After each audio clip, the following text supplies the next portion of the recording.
Assalamualaikum warahmatullahi wabarakatuh. Berjumpa kembali dengan saya Novendi.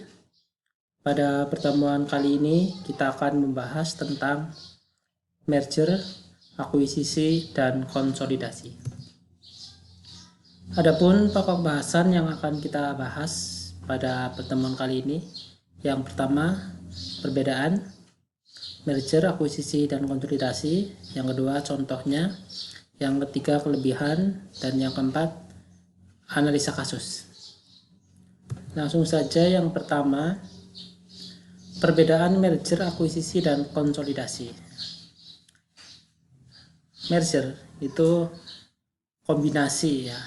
Ini salah satu dari penggabungan usaha antara dua atau lebih perusahaan yang melebur menjadi satu perusahaan dengan nama yang sama.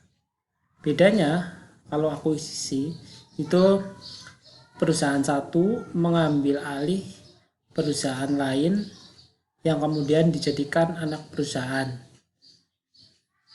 Nah, sedangkan konsolidasi itu ada dua atau tiga badan usaha yang membentuk satu badan usaha baru dengan nama yang berbeda. Nah, untuk contoh ini ada ya untuk gambaran saja biar kalian tahu perbedaannya ya. Untuk merger, nih, misalkan ada dua perusahaan di sini, PT Novendi dan PT Arham. Apabila kedua perusahaan ini melakukan merger, maka yang bertahan itu hanya satu perusahaan saja.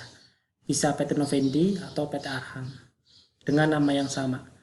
Gitu ya. Jadi yang satu itu hilang dan yang satu bertahan, dan tentu jadi lebih besar karena awalnya dua kemudian bergabung sehingga komposisi asetnya ya jelas bertambah, kemudian ukuran perusahaannya juga pasti akan menjadi besar dan seterusnya. Kemudian yang kedua akuisisi, ini contohnya sama, ada dua perusahaan PT Novendi dan PT Arham. Nah, ini PT Novendi mengakuisisi ya, nama lainnya mengambil alih atau membeli lah ya. PT Novendi membeli PT Arham. Nih. Kemudian hasilnya PT Novendinya masih bertahan tetap, PT Arhamnya juga masih ada. Namun PT Arham ini menjadi bagian dari PT Novendi, atau dengan kata lain menjadi anak cabang dari PT Novendi. Gitu ya. Jadi tahu ya bedanya dengan merger ya. Kalau merger itu tadi PT Arhamnya hilang, kalau akuisisi itu PT Arhamnya masih, tapi menjadi bagian dari PT Novendi atau nama lainnya anak cabang. Maaf, anak perusahaan ya, bukan anak cabang ya, anak perusahaan. Nah, kalau ini induk perusahaan berarti. Kemudian konsolidasi ya. Ini juga ada dua perusahaan ya, PT Novendi dan PT Arham. Ini berkonsolidasi ya, ini bergabung. Ini sebenarnya tidak hanya dua ya, bisa lebih ya. Nah, ini membentuk suatu perusahaan baru dengan nama yang berbeda. Misalkan namanya jadi PT Novendi Arham atau menjadi PT Muqtadi, itu bebas lah ya. Ini ya, tahu ya perbedaannya ya. Kita contoh realkan saja yang ada di Indonesia. Ini contoh merger ya yang pasti kamu sangat familiar ya. Ada XL Axiata ini yang bergabung dengan Axis. Nah, yang bertahan itu yang XL-nya, Axis-nya nggak ada. Jadi ini merger, yang satu bertahan, satu hilang. Yang bertahan XL, yang hilang Axis gitu. Ada lagi PT Kalbe Farma. Ini PT Kalbe Farma ini gabung dengan PT Danfoss dan PT Enceval. Ini dan cost dan Encefal hilang. Nah, yang bertahan PT Kalbe Farma. Ini merger ya. Kemudian akuisisi, ini contohnya Philip Morris International ya, rokok ya dari Amerika. Ini membeli PT Sampurna, HM Sampurna.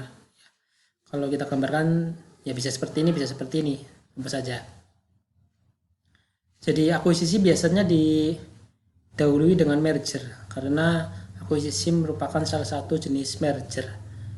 Ya. Jadi dua-duanya masih nih PT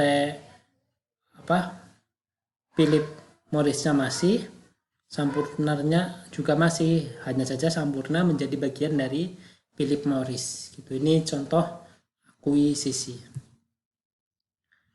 Yang berikutnya adalah contoh konsolidasi. Ini yang dulu sempat menghebohkan, itu ada beberapa bank ya, Bank Bumidaya, Bank Bapindo, Bank Dagang Negara, dan Bank Exim. Ini melebur jadi satu, membentuk satu bank baru yang tentu lebih besar ini dengan nama Bank Mandiri, dan sekarang masih ada, bahkan menjadi BUMN yang salah satu yang terbesar ya. Kemudian CIMB Bank dan Bank Niaga ini juga berkonsolidasi membentuk satu perusahaan baru dengan nama CIMB Niaga. Ini contoh realnya yang ada di Indonesia. Selanjutnya, kelebihan dan kekurangan masing-masing penggabungan usaha. Yang pertama merger dulu. Kalau merger itu bisa dikatakan paling sederhana ya dan paling murah. Itu kelebihannya. Nah, kekurangannya nih harus ada persetujuan dari para pemegang saham. Kalau satu tidak setuju ya tidak akan terjadi merger gitu. Dan harus diputuskan ya melalui RUPS, Rapat Umum Pemegang Saham. Selanjutnya kelebihan dan kekurangan akuisisi. Kelebihannya ini akuisisi dapat digunakan untuk pengambil alihan perusahaan yang tidak bersahabat, atau namanya hostile takeover. Jadi men-takeover perusahaan kompetitor, saing. Ya. Yang menjadi kekurangannya adalah itu harus disetujui oleh sebagian besar pemegang saham. Ya. Syaratnya yaitu paling sedikit 2/3 ya, atau kalau dalam persentase 66,66666 gitu ya, kita bulatkan jadi 67% suara, itu baru bisa dilakukan akuisisi. Jadi harus ada RUPS juga ini, dan 2/3-nya harus setuju untuk dilakukan akuisisi. Yang ketiga, konsolidasi. Kelebihannya adalah perusahaan yang melakukan konsolidasi tentu akan memiliki kekuatan yang lebih besar. Ya jelas ya, karena kan terdiri dari banyak perusahaan kemudian bergabung menjadi satu, ya melebur gitu kan, maka tentu kekuatannya akan lebih besar. Kekurangannya itu untuk mensosialisasikan ya atau mengenalkan perusahaan yang baru tersebut, contoh tadi misalkan Bank Mandiri gitu ya, dulu itu tidak langsung bisa diterima oleh masyarakat, masih banyak yang bertanya-tanya gitu kan, Bank Mandiri itu apa gitu, dan butuh waktu yang lama.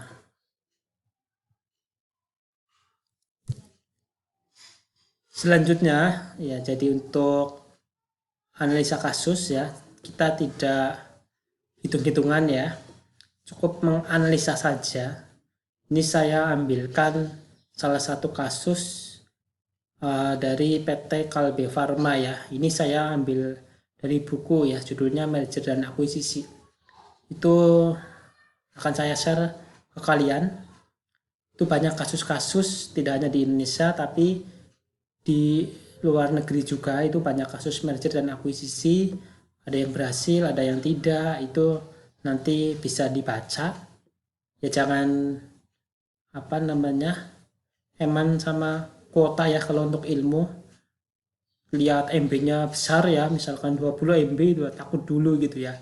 Ya jangan lah ya, nggak apa-apa. Daripada kamu beli kan lebih mahal lagi, ini 20 MB paling berapa kalau dirupiahkan kan. Entah dibaca atau enggak, yang penting di-download aja. Karena itu penting.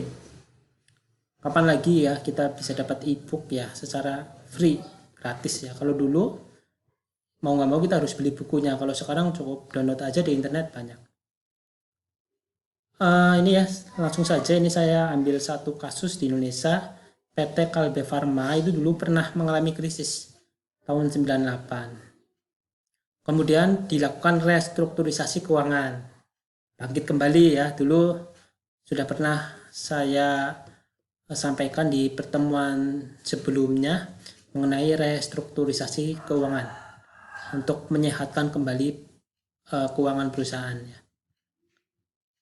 Kemudian setelah dinilai cukup stabil, maka Kalbe Farma itu melakukan penggabungan usaha untuk meningkatkan daya saing. Nah, sehingga pada tepatnya ini tanggal 16 Desember 2005, PT Kalbe Farma resmi mengumumkan merger dengan Danfoss dan Enseval. Nah, ada beberapa faktor yang menjadi keberhasilan Kalbe Farma melakukan merger ya. Yang pertama adalah kejelian dalam melihat peluang. Yang kedua, merger merupakan batu loncatan dari Kalbe untuk meluaskan pangsa pasar ke luar negeri. Tentu ya. Nah, ini yang paling penting, yang ketiga adalah keuntungan dalam R&D. Ya, saya sering bilang research and development gitu. Penelitian dan pengembangan. Karena dengan kita bergabung dengan perusahaan lain, merger gitu, ide-ide yang awalnya hanya bertumpu pada satu perusahaan digabungkan dengan ide dari perusahaan lain, kemudian dipadukan, maka akan memunculkan ide baru yang bisa dilakukan untuk pengembangan perusahaan pada kemudian hari. Dan ini tentu lebih penting dan menguntungkan daripada berkompetisi saling menjatuhkan gitu ya. Jadi saling mendukung untuk membuat satu terobosan, misalkan bikin obat yang apa contohnya ya, saya bukan bidang farmasi jadi tidak tahu ya, misalkan bikin obat yang agar tidak lapar gitu ya, obat lapar tapi bukan nasi, obat ya, makan satu pil kenyang selama seminggu, nah gitu kan pasti laku itu ya. Tapi mungkin nggak ya? Ya itu enggak, itu bercanda ya. Tapi kalau ada itu akan menjadi suatu temuan yang luar biasa ya. Tapi yang kasihan nanti para petani ya. Itu untuk analisa kasus. Nah, selanjutnya tugas seperti biasa ya. Nanti kamu buka ebook yang sudah saya share, judulnya Merger dan Akuisisi karya Tarigan dan kawan-kawan. Kemudian kamu baca kasus yang ketiga ini, halaman 265, kasus Philip Morris Indonesia. Kemudian di bawahnya itu di halaman 274, setelah kamu baca kasusnya, ada 5 pertanyaan penguasaan materi. Kamu kerjakan di Google Form, di link yang akan saya bagikan. Langsung aja diketik di situ ya. Paling lambat kapan ya? Pokoknya hari ini gitu. Nggak besok-besok ya. Sesuai jadwal masing-masing, ini beda ya jadwalnya. Jadi saya tunggu ya. Silahkan dianalisis bener, jangan cuma copy paste ya. Tapi pakai kata-kata kamu, itu dipahami betul. Mungkin itu saja untuk pertemuan pada hari ini. Saya akhiri, kurang lebihnya minta maaf. Semoga jadi orang sukses semua. Assalamualaikum warahmatullahi wabarakatuh.